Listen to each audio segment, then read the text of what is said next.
In an interview about the series of books she co-authored, Girls Who Choose God, McArthur Krishna said, "The whole process of writing this book has reinforced what my life has taught me in the last few years, that there are numerous ways to choose God. How you do it is not that important in terms of location, occupation, marital status, etc.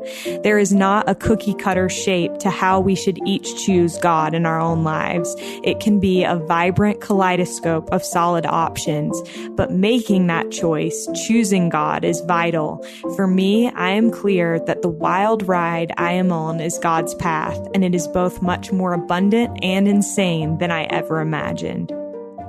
McArthur Krishna comes from a pack of storytellers. With a master's degree in communications from BYU, she co-owned Free Range, an award-winning marketing business focused on telling social justice stories. After she moved to the magical land of India, she got married and started writing books and raising kids. This is All In, an LDS Living podcast where we ask the question, what does it really mean to be all in the gospel of Jesus Christ? I'm Morgan Jones, and I am so grateful to have McArthur Krishna here with me today, over the phone, I should say. How are you doing, McArthur? I'm doing great. Well, we are so thrilled to have you on the show today, and I am so excited for people to get to know you, but even more so, I work with several people that are really big fans of yours, and they've told me bits and pieces of your story over time. And so I'd love for you to just share a little bit about your life. You live right now in Oregon, but you spent the last 8 years in India, which is something many of us cannot even wrap our minds around. But I hope there are people listening in India. So tell us a little bit about what took you there and about you and your family. Sure. The easiest and most true answer about what took me to India was God.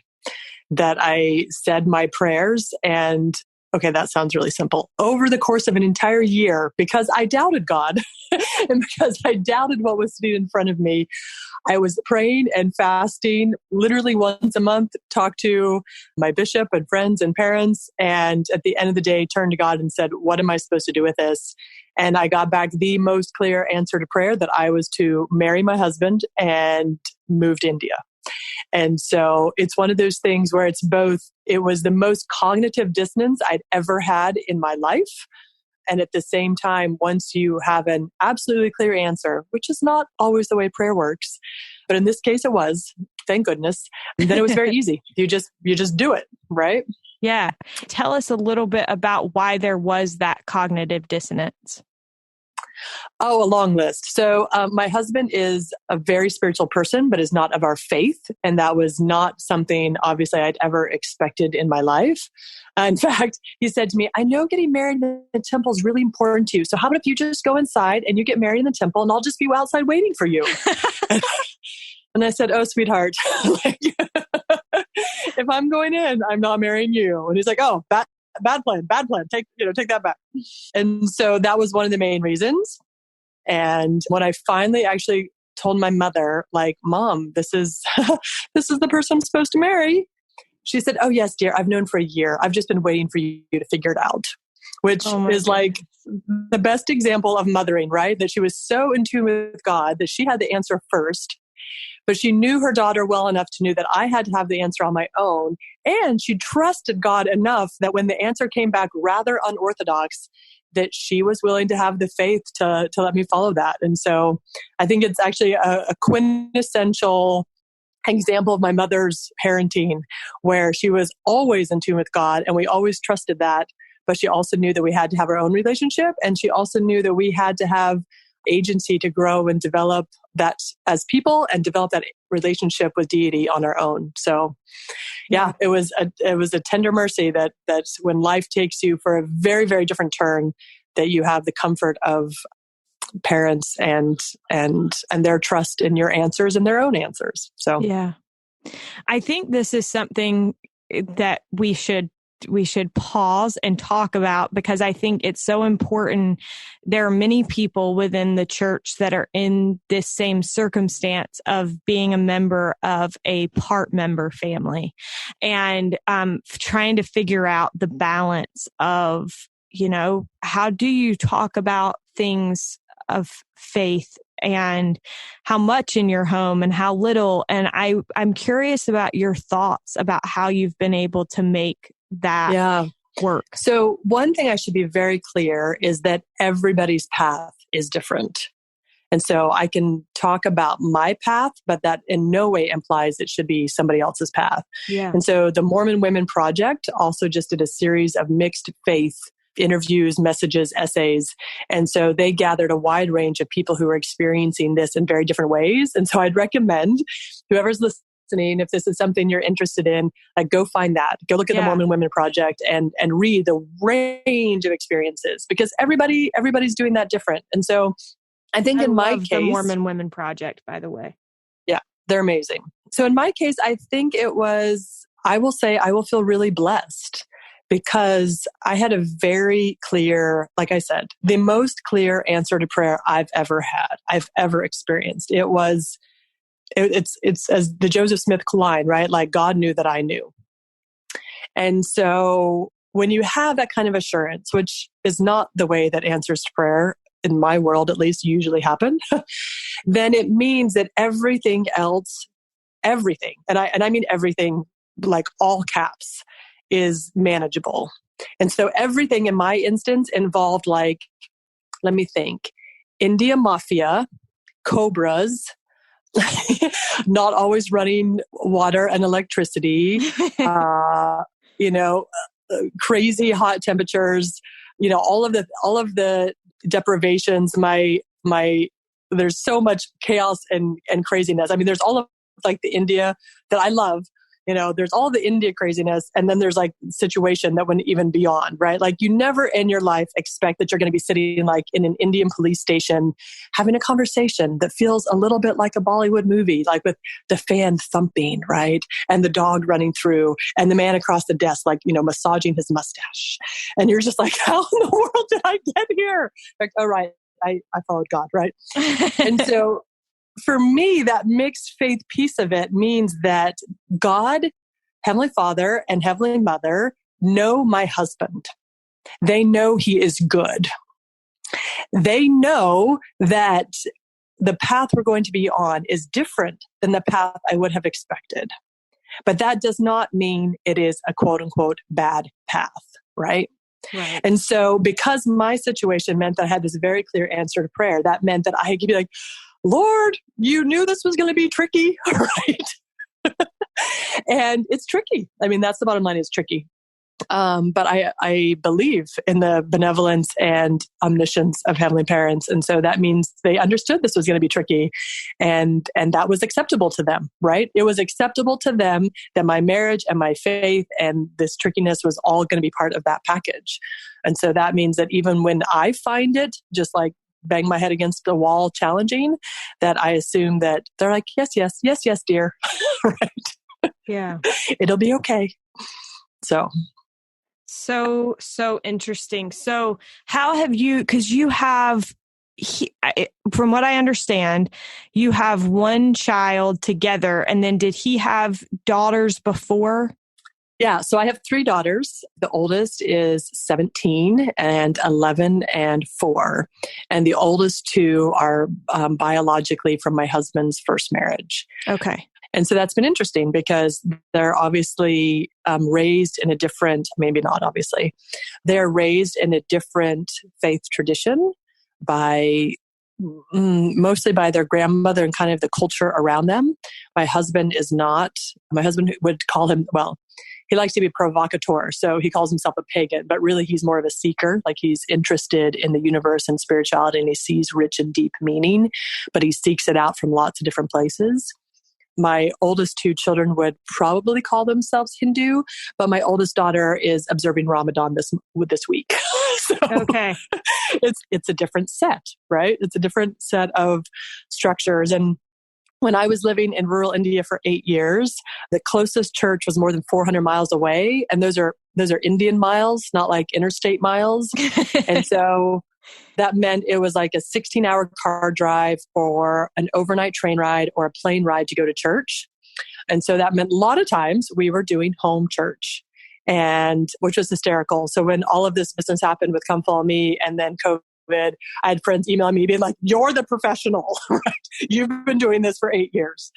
And so we did lots and lots of home church. Every Sunday we'd gather and we'd have a spiritual thought and message. And that has been well, I was going to say very satisfying. It's been a mix, right? So it's not what I was used to. And it's certainly not what my oldest children were used to. And so it was a riot. My 17-year-old came to me and was like, I don't want to do this. This is just not comfortable for me. And it's not what I'm used to.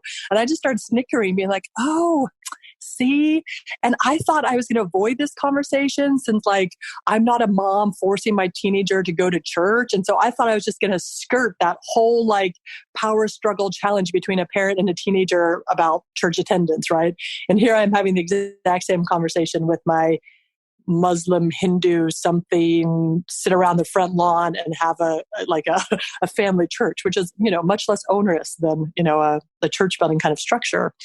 So you don't escape the teenage discussions, no matter what your situation is, right? Yeah, no. And I think that's such a good point to make, that no matter what you do, there's going to be that tension with teenagers. I think that's such a valuable insight. McArthur, I am curious about whether or not this experience that led you to write Girls Who Choose God, or what was it that ultimately led to these books? Yes. So Bethany Brady Spalding is dear friend and co-author. And now we've worked together for 10 years on a whole bunch of different books. We've really know each other's strengths and weaknesses, and we work really, really well together as a team. And I wish she could be here today, but I'm going to brag about her since she's not.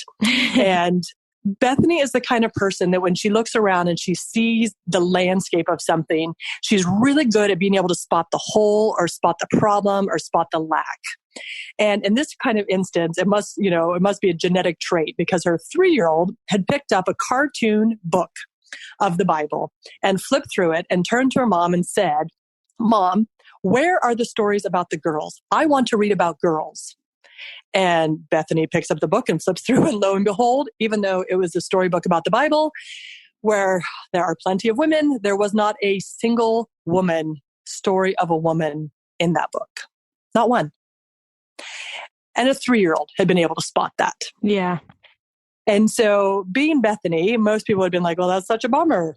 But Bethany started looking around, this is about 10 years ago, and she couldn't find a single book. She said, how can this not exist? In all of the faith traditions, how can this not exist that people want to teach their girls and their boys about faithful, righteous women? And it didn't exist. So she called me up and said, hey, I know you're writing stories. I think we should team up and do this project. And so we were so lucky that it got the attention of Deseret Book, and that Deseret Book also saw the need and saw the hole around this. And in fact, we had pitched doing one book with kind of, a compilation of women, and Deseret Book is the one who said we should splice it out, and make it Bible and Book of Mormon and church history. Because as we all know, there are rich and abundant and powerful stories. Like in the Bible story, some of the most important women, we're talking, Eve making the choice in the garden, that she was the first one to do that, to the woman at the well, who was the first person that Christ declared his divinity to his mother, to Mary Magdalene, who he appears to as the first person after the tomb. Here are the women in these very crucial moments of Christ's life and ministry being the first person that he chose to interact with in that way. These are amazing women. These are amazing stories. And both girls and boys need to know these things. So Bethany and I sat down and, said, well, let's again, this is Bethany, right? There's not just a hole, but we're going to do something about it. And so we started writing these series of books of trying to emphasize that these women had a choice to make.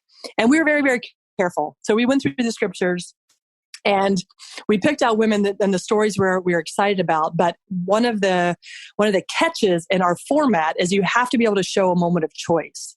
And so what we wanted to highlight here is that women, all of us, the women in the stories, are faced with this moment where they have to decide whether or not they're going to choose God's plan for them.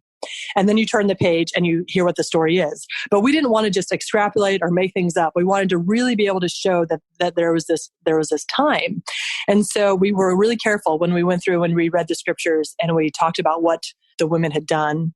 And of course, this is so important because each of us every day has that same question placed in front of us. And sometimes it may be a small moment, or sometimes it may be a huge moment, like whether or not you're going to move to India. But at the end of the day, like each of us has this moment, many, many, many moments where we have the opportunity to say, we're going to choose God. And so for us, it was amazing because in going through and reading these, like when we were doing the Bible version, there are stories I had never even heard of. So there was 4 young girls who came to Moses because their righteous father had died, and under Jewish law, only sons would inherit. So they're about to be homeless in the promised land. And so they came to Moses and said, wait a second, this isn't fair. And Moses took it to God. And I love this quote. God comes back to Moses and said, the daughters of Zelophehad speak right. How's that for like a divine validation, right? Yeah.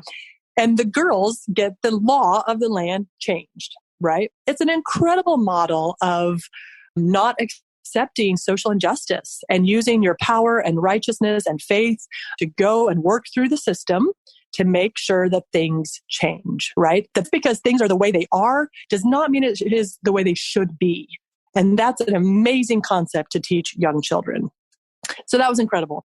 And then, of course, we wanted to tackle the Book of Mormon. And at first we thought, yeah, but there aren't enough women in the Book of Mormon. I mean, that's my assumption, as most of us. And then all of a sudden I was reading through and I was reading this article about all the women in the Book of Mormon who just don't have names. And I like this huge light bulb turned on in my head. And I thought, wait a second, like, of course there are women there. It doesn't matter it does matter if they have names or not, but it doesn't matter for the sake of a story, right? That we can write a book. If we can show there's a moment of choice, like in the instance of the people going to the waters of Mormon to be baptized, like those people chose to be baptized. That's a choice. We can show that.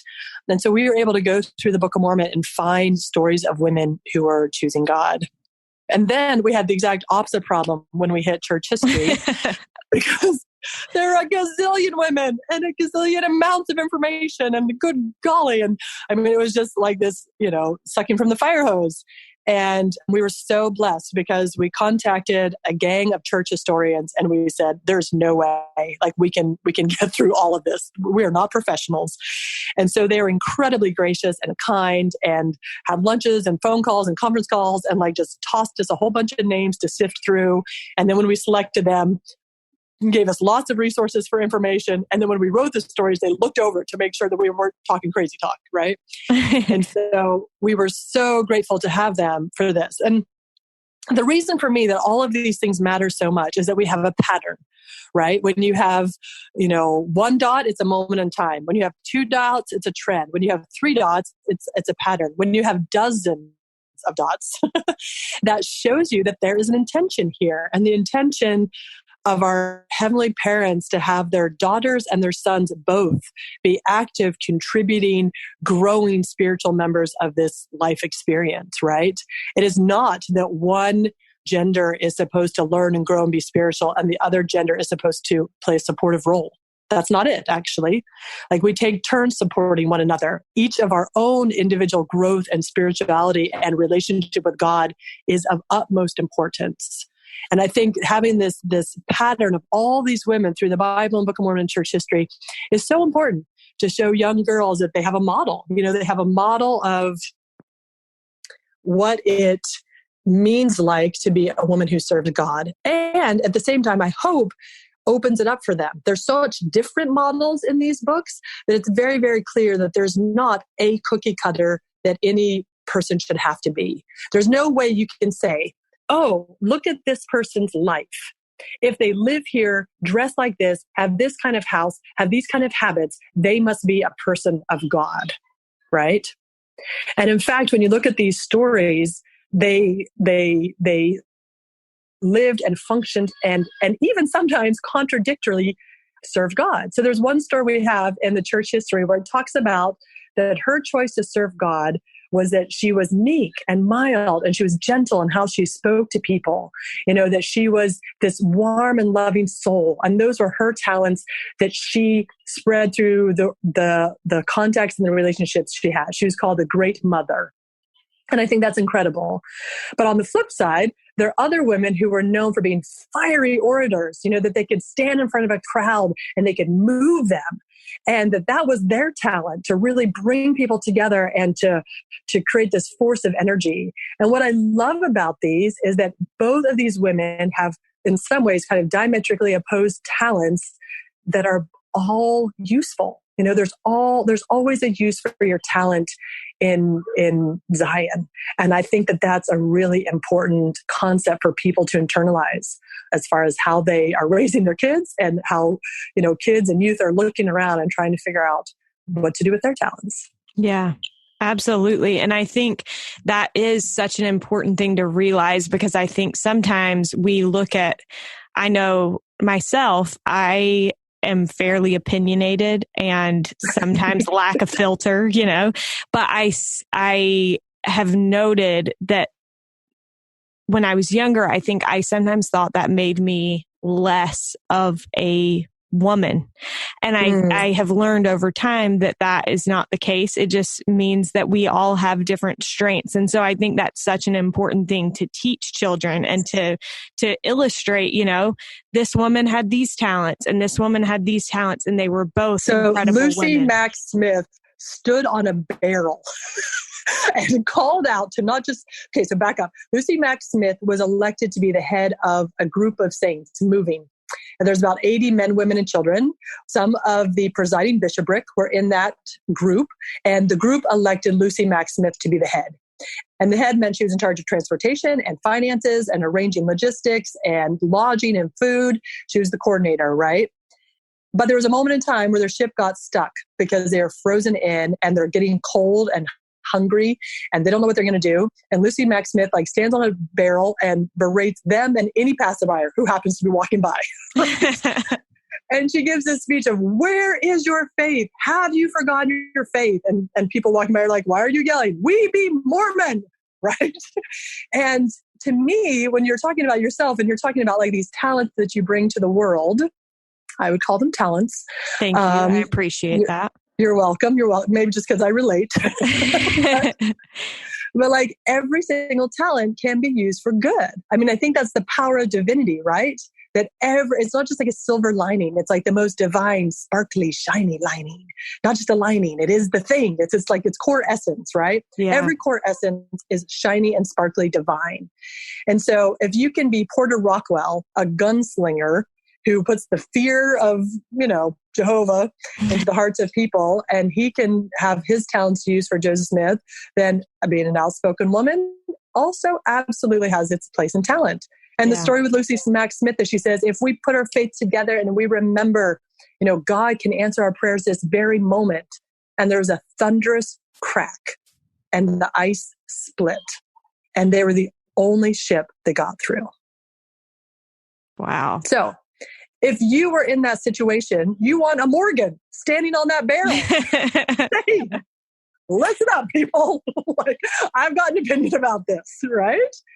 And I think that understanding that about Lucy Mack Smith and understanding that about yourself, that there's a place for all of us. I think there was Elder Holland that was talking about a place in the tent, right? That you stretch your stakes out and there's a place. And I just think it's such a beautiful idea that we are all talents are God-given. Even personality traits, I think, are God-given. And so maybe some of those we have to learn, how do I make sure my outspokenness doesn't injure people? How do I make sure my outspokenness doesn't shadow other people? I mean, there's ways to learn how to use your tool with finesse, but that doesn't mean the tool is anything other than a gift from God, right? Yeah. Well, I think just as, we talk about our strengths can become our weaknesses can become our strengths. And what is the the difference maker there.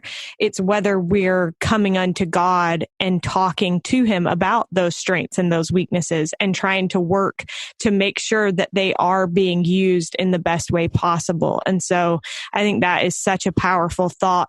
McArthur, I want to talk a little bit more about choice and agency. So in this book, the thing that I really love is you tell the story of the woman, whether it be in the Book of Mormon or the Bible or church history. And then there is a question, and the question deals with choice and how these women chose God in their particular situation. Why do you think agency is so key in our Heavenly Father's plan? And why is it so important to teach our children about agency starting at a young age? Yeah. So I think there's a couple of really important ideas in there. And honestly, I get most of this from my own parents. I think my mother and father were really good at striking this balance. So I think a couple things wrapped in there. Like, our heavenly parents sent us to this earth to succeed, right? That's a really important idea. They didn't send us here to fail. It's actually not a test. It's a school to learn and grow. And so if you approach as a parent an idea that your child is here to learn and grow, the way you do that is through exercising agency, through choosing. And our heavenly parents thought that was important enough that they're willing to wage a battle for it in heaven. They're willing to have a third of their children choose a different way. I mean, like, that's how vital they thought it was, right? So if they think it is this vital to let agency be the setup of life, then that means we as parents also have to follow that divine plan, even at the risk, which I think every parent has heart palpitations of some kind or another over spiritual or physical or emotional danger to their child. So I'm not talking about being an irresponsible parent, but I'm talking about, as parents, understanding the importance of agency was big enough that our heavenly parents are willing to put that much on the line. And from my standpoint, I think my parents, especially my mom, would talk to us a lot about this. And she would say, that she could not teach us to manage every situation in life, right? There's no way. As a parent, you so want to. You want to prepare yourself, your child to do well at preschool and then be successful in kindergarten and make friends and, do well in school. I mean, like, all of these things, you just keep thinking in your mind, like, I'm just preparing my kid for. And you want to make sure you put structures around it and no screen time and, et cetera, et cetera. But at the end of the day, like, we're all human. There's no way my mom could have understood that I was going to end up married and moving to India, right? There's no way, probably, that most parents would have predicted a world pandemic, right? And so I think that my mom's model is, she'd say, I cannot teach you everything you need to know. The only source for all knowledge is God. And so if you can turn to your heavenly parents and you can say, Dear Heavenly Father, I need your help on this. And she modeled this all the time, from very, very small to very big things. But she also taught us, like, when we come to her and say, Mom, where do we go to college? Or do we do this job? Or do we marry this person? We always knew the very first question would be, have you said your prayers? Right? And so I think having, as a parent, letting agency grow, right? That you start small. A toddler should not be allowed to have agency to wander next to the pond, right? By themselves. But like, as they get older and older, you as a parent have to be willing to step back and let them experience what this earth life school was really meant to do, which was to create learning opportunities. And you do the best you can. But at the end of the day, you actually cannot choose it for them, and you can't live it for them, even though I think it's the closest a human parent can come to understanding the atonement, is to understand that you would take your child's pain if you could. And that's not me. Obviously, there's a large gap between divinity and us. But in a very, very small model, I think parents would say, absolutely. If I didn't have to have my child experience these painful things, then I would choose to take that away from them. But in the same way, that's not choosing our heavenly parents' plan. They put us on this earth. In fact, we voted, we chose to come to this life, and our children have spirits that also had the opportunity to vote, and they chose to come to have this experience. And so having this experience that says, pain is, or discomfort or hard knocks are not maybe the way we would always learn, but it is learning, and learning and growth is the point, right? It is the point of earth life, to become more like our best, most divine selves, like our older brother and our heavenly parents. And so for me, it's one of those really hard things to kind of balance, like, like I think you're always doing this kind of uncomfortable tango, right? Where you're trying to be like, okay, let's go over here and provide structure. Like, yes, you have to eat healthy food. And then you back up over here and you say, but okay, you can choose whether or not you want to stay in your jammies all day. I mean, every parent has to decide what things are going to be very sharp and crisp on, and what things are going to be fluid on. But all of us have to keep in mind that our heavenly parents designed this earth life to be a school and to be a learning environment, and that we want to keep our children as safe as we can. But if safety takes away learning, then we're not furthering the plan. And you just have to decide kind of in what ratio between safety and learning on kind of every single topic. Yeah. This brings up you bring up so many interesting points, but it brings up some thoughts that I've had over the past couple of weeks, just in that I think a parent's responsibility is to, one, teach their kids to be good people, and to encourage them in learning how to make these choices. The reason I've been thinking about it is I've been thinking about how in my own life, I feel like my testimony right now, as it is at this moment, is the result of things that I've experienced in the last 5 years. And so while I think my parents taught me so many good things, I would say the most important thing they taught me was how to build a relationship with God and to receive answers for myself. Mm-hmm. And Absolutely. So I think that these things that you're talking about are so important, because our kids are going to grow up to be adults, and they're going to have experiences, things like you said, your parents had no way of knowing what you were going to experience. And certainly you've experienced things they never experienced.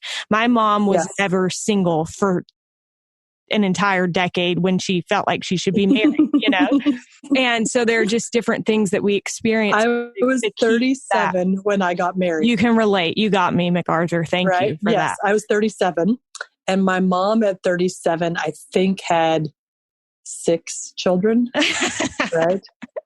Yeah. And so it was, we had very different life paths, right? And that's what I was talking about kind of in the beginning, where I was saying, you can't say this woman on this path is living a righteous life.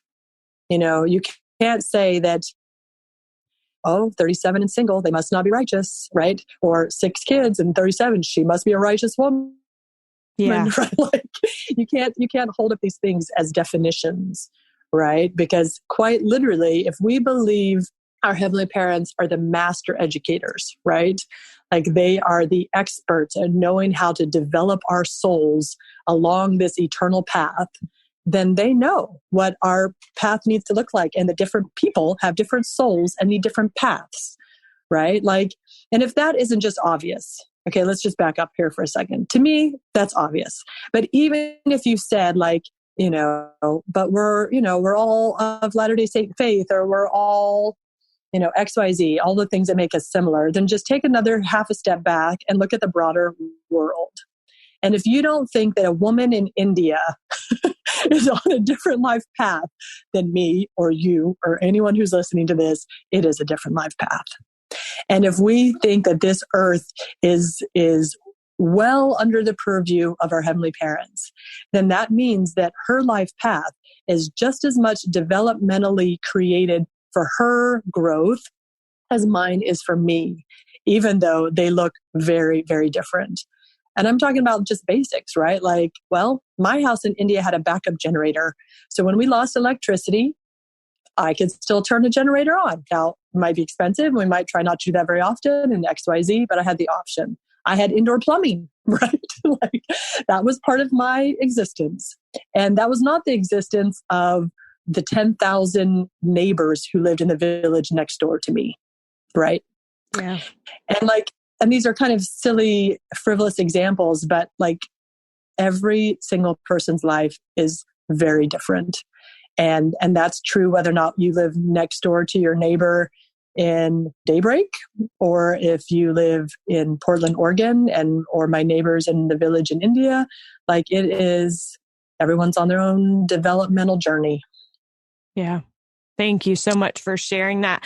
I have two more questions before we wrap up. But before we get to that, first of all, I just want to congratulate you. You and Bethany just won a big award. Yes, we did. So Bethany and I and Kathy Peterson, she's the gracious, incredible, talented illustrator. So talented.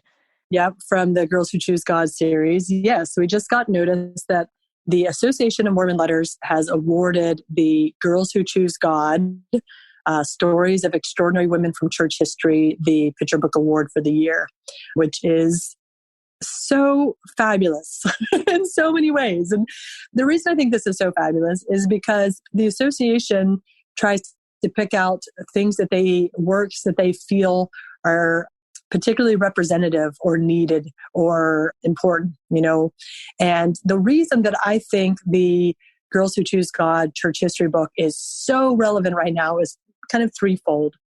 One is that obviously this year we're highlighting and celebrating the restoration and the truths of what those truths mean in our lives and how that changes our life and the world.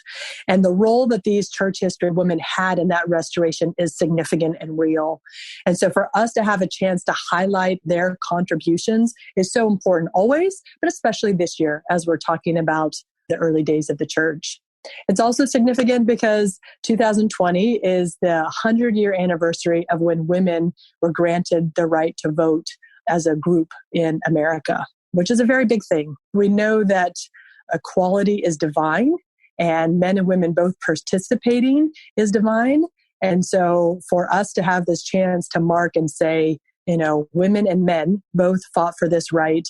And some of the suffragettes that we mentioned in the book have the opportunity to talk about how they used to go to Relief Society meetings, and organize Relief Society groups into voting blocks, right? I mean, it's just such a powerful model of what tax standing to the side. It's a powerful model about what a group of women who sees an injustice in the world can get together and have the power of God to make change in the world. And so that's really exciting. And last is I think so much about President Nelson's injunction. And President Nelson has this amazing quote. I should have had it word for word here. I apologize. But he has this amazing quote where he calls upon women to step forward, to step in, all in. It's exactly what you need for this series, Morgan. He calls for all in, right? To step into their families and their communities and their world to use their talents. So when we talk about a woman who is a quote unquote stay-at-home mother, which is a silly term because no woman I know stays at home all the time. She's running all over the place, crazy busy. But if you're talking about a woman who is a full-time mom or a part-time mom or not a mom, like whatever it is, whatever situation you find yourself in, President Nelson says, now is the time to step in and use your talents. And I'm not trying to say to everybody, again, there's a great quote from conference about whether you're a 1,000-watt bulb or a 20-watt bulb. The point is you're not the bulb, right? That Christ is our light and we aim people to him. But from my standpoint, like all of those thoughts swirling together is President Nelson and this last general conference talking about like using your talents in whatever sphere you're in to count yourself in for goodness.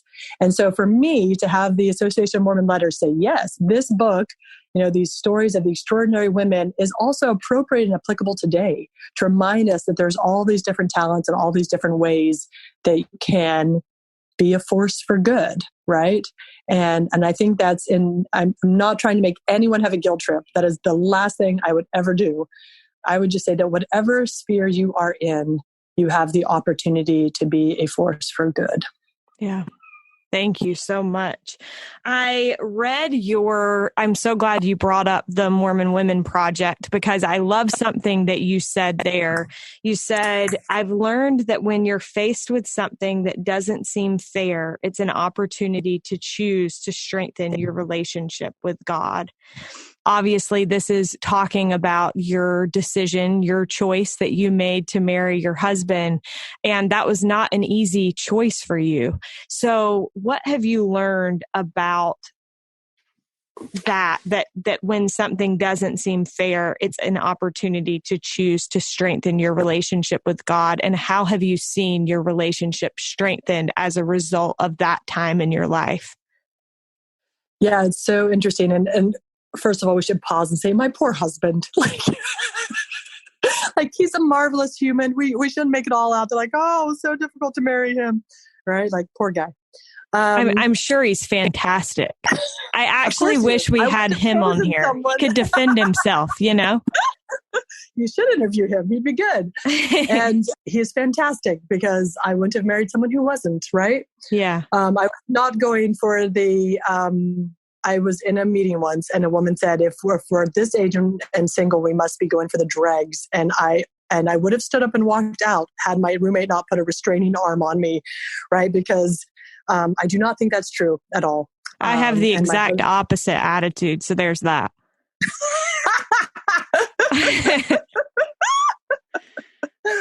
Yes, I choose fantastic, and whoever chooses me gets fantastic. There's room to work on all of us, but let's just be clear about that we are sons and daughters of God, right? Yeah. So I would say, interesting that you just mentioned this, because I was just proofreading another article for the Mormon Women Project about faith. And I would like to say that it was just this springboard to great and glorious faith. Wouldn't that be a nice answer if I could actually give that answer?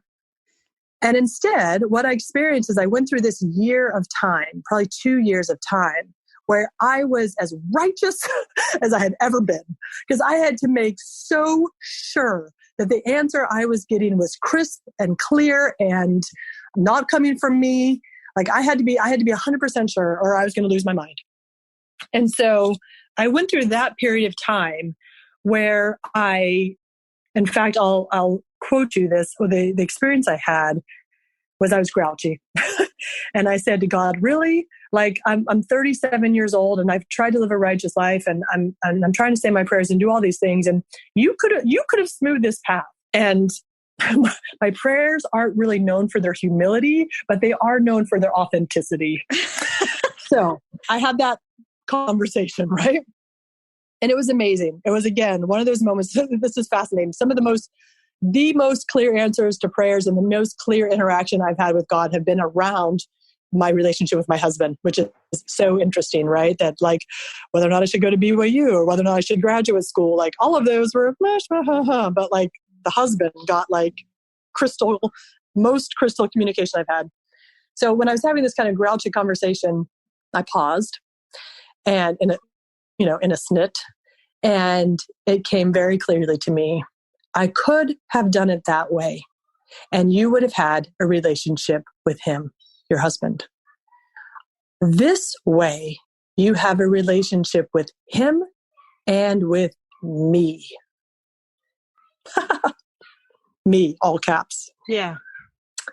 And I was so humbled, right? Like, oh, all of that cognitive dissonance, like curling up in the fetal position, not knowing what I should do, because could this possibly be right?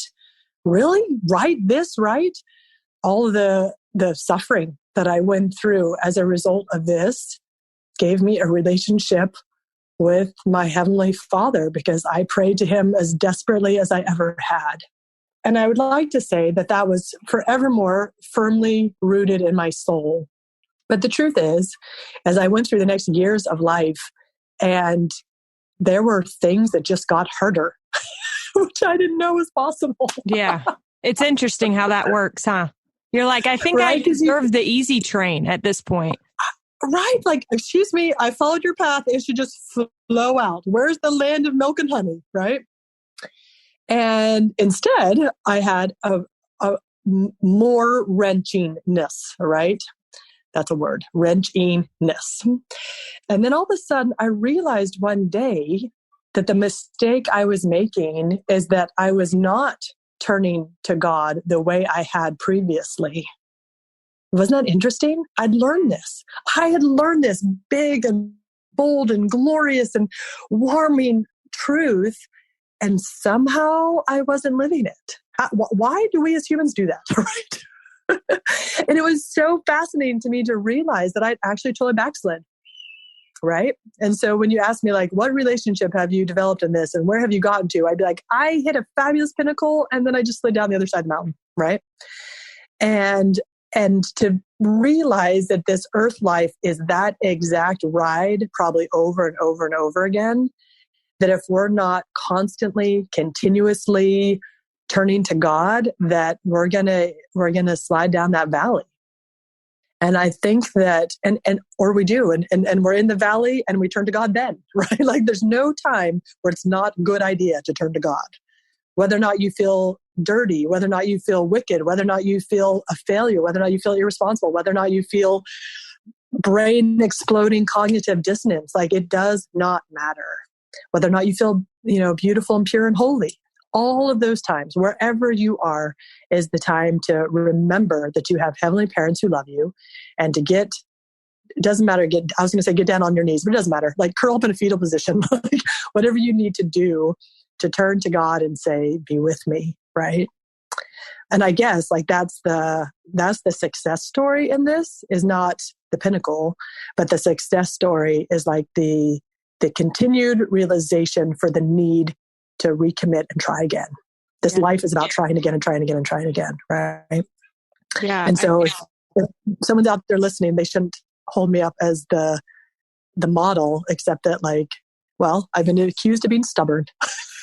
That is one of my strengths / weaknesses, and depending on the situation. And so if I've learned, it is learned that even if I've given up, or I've given up on my heavenly parents' plan, that they don't give up.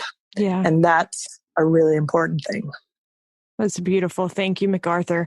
I feel like you've already taught us so many things about this, but as is customary, the last question that I have for you is, what does it mean to you to be all in the gospel of Jesus Christ?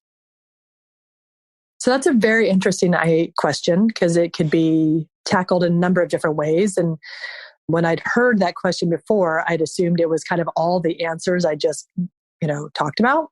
But then something just hit my brain, and maybe this is inspiration, I don't know. And what had occurred to me is, when we're talking about being all in, what first occurs to me is like, commitment or intention, or saying, count me in, when I talk about President Nelson, step into the world, right? Like all of those big, glorious kind of banner waving things. And then the thing that just hit my brain is, all in actually means all of us is welcome.